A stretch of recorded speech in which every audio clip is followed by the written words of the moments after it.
So yes, there is a mirror effect when someone judges you. That is correct. And that mirror effect is what allows people to do their shadow work. That is also correct. But you have to remember that the person who is judging you, that statement they are making about you, is actually who they are. Okay? It's actually who they are. It's an insecurity they have. And when it triggers you, it's because it's a subconscious belief you have about yourself. But that doesn't necessarily mean it's who you are. It just means you may have been attacked for that over and over and over, because demons, meaning insecurities people have that they target you with, is because you have that subconscious belief about yourself. You are vibrationally aligning with people who carry that insecurity. So,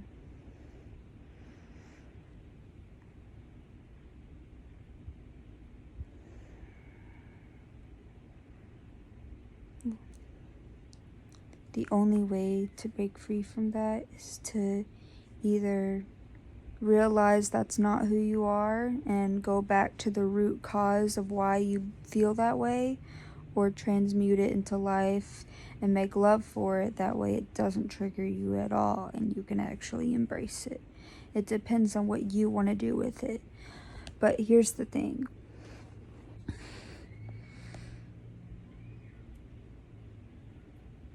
When it comes to people with insecurities, sorry.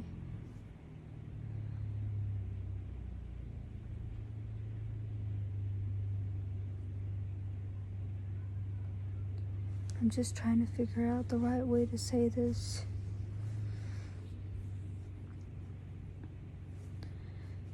This is what spiritual attacks are, and a lot of people will say spiritual attack or spiritual warfare, but they don't actually describe to you what it is or what it actually feels like. Spiritual people, demons with insecurities, aka people with demons,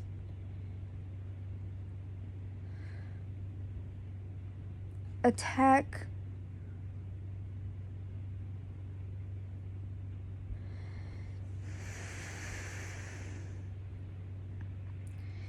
so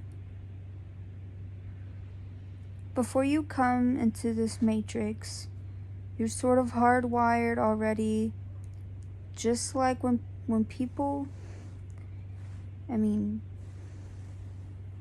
spirits and demons alike, they can see your heart. They know what will trigger you. So even though you may have this subconscious belief, a lot of the time you have this subconscious belief is because you may be, so like let's say I have a lot of faith, or I'm a very honest person. I am, right? So to counteract that, someone with an insecurity may put me into a situation where I look like I am not an honest person, and it will make me second guess myself. This is just an example. I know I'm an honest person, but one situation, and this always happens right after, they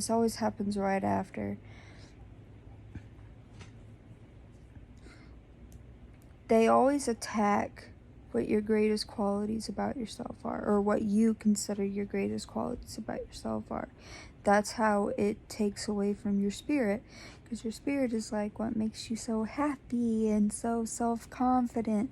So they're going to attack those qualities that make you feel that way. So you got to remember who you are. That way, and I write it down in a journal. That way you can go back and remind yourself who you are.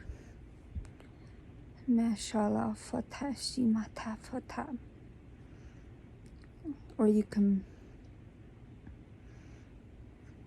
pray to God to ask him to give back what the devil has taken from you. I've done that too.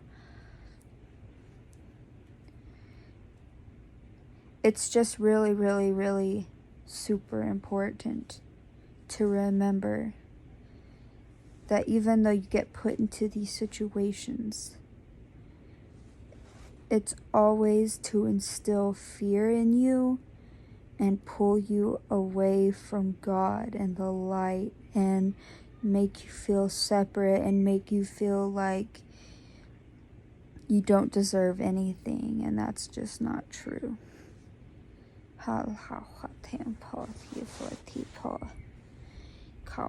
That's why love exists. That's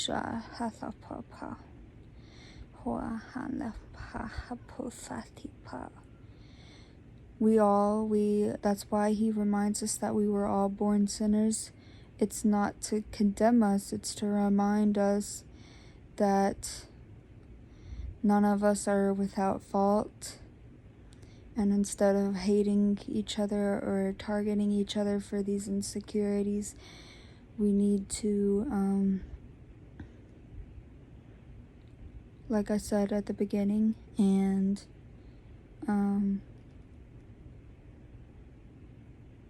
just be supportive. And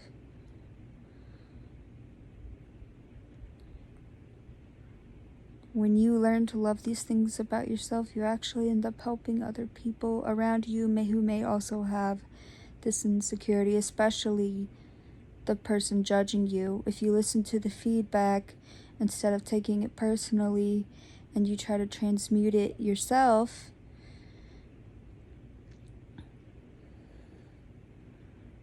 and you show them that kind of self-love, well, then it'll force them to work on themselves, or it'll help them have a form of self-love for themselves. Now,